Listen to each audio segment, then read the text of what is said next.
Script, la crise Mbappé qui secoue la France avant le mondial.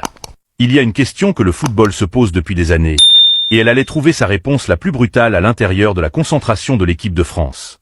Avez-vous déjà imaginé quelqu'un avoir le courage d'affronter Kylian Mbappé en face, devant tout le monde, et lui dire ce que personne n'ose dire?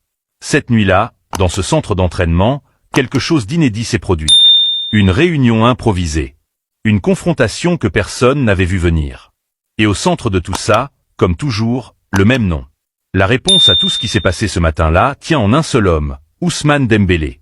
L'ailier du PSG. Celui qui est parti du Barça, qui a tout reconstruit à Paris, et qui vient de remporter 2 Ligues des Champions consécutives sans Mbappé dans son équipe.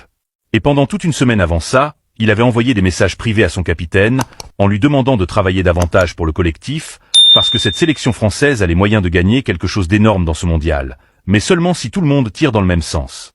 Ce matin-là, dans la réunion la plus tendue qu'ait connue la sélection française depuis des années, Dembélé a décidé que les messages privés ne suffisaient plus, qu'il était temps de dire les choses à voix haute, clairement, et devant tout le monde. Si tu ne veux pas rater la suite de cette histoire et tout ce qu'on va décortiquer sur cette crise, abonne-toi maintenant et active la cloche, parce que ce canal est toujours le premier à couvrir ce genre d'informations avant que ça éclate partout ailleurs. Didier Deschamps avait convoqué ses joueurs à une réunion avant l'entraînement. Une réunion qu'il avait improvisée, parce qu'il y a des jours où la tension dans un vestiaire se sent avant même d'entrer dans la salle. Et Deschamps avait senti ce jour-là que si on ne crevait pas l'abcès maintenant, ça allait empoisonner tout le reste de la concentration. L'idée était simple en apparence. Chaque joueur aurait l'opportunité de dire à ses coéquipiers ce qu'il pense qui pourrait améliorer le fonctionnement du groupe. Une séance d'honnêteté collective, conçue pour purifier l'environnement, renforcer la confiance mutuelle, et aborder le tournoi le plus important de l'année en étant un groupe soudé, sans affaire en suspens. Deschamps l'avait déjà fait par le passé, dans d'autres concentrations, avec des résultats plutôt positifs. Il connaît ses joueurs mieux que personne.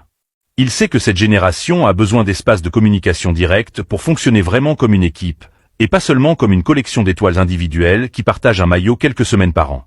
Il avait jugé que c'était le bon moment pour ouvrir cette porte, avant que la tension quotidienne dans le vestiaire ne se transforme en quelque chose de beaucoup plus difficile à gérer une fois les matchs lancés. Ce qu'il n'avait pas prévu, c'est ce qui allait sortir de cette porte quand Dembélé prendrait la parole. Quand son tour est arrivé, l'ailier du PSG n'a pas utilisé le ton diplomatique que la plupart des joueurs avaient employé jusque-là. Il n'est pas entré dans des termes généraux, ni dans l'ambiguïté de quelqu'un qui veut dire quelque chose d'important, mais qui ne veut pas vraiment assumer les conséquences. Il a été direct. Très direct.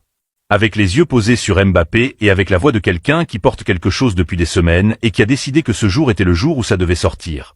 Peu importe qui ça dérangeait. Il a dit à Mbappé, devant tous ses coéquipiers, que son comportement à l'intérieur du camp perturbait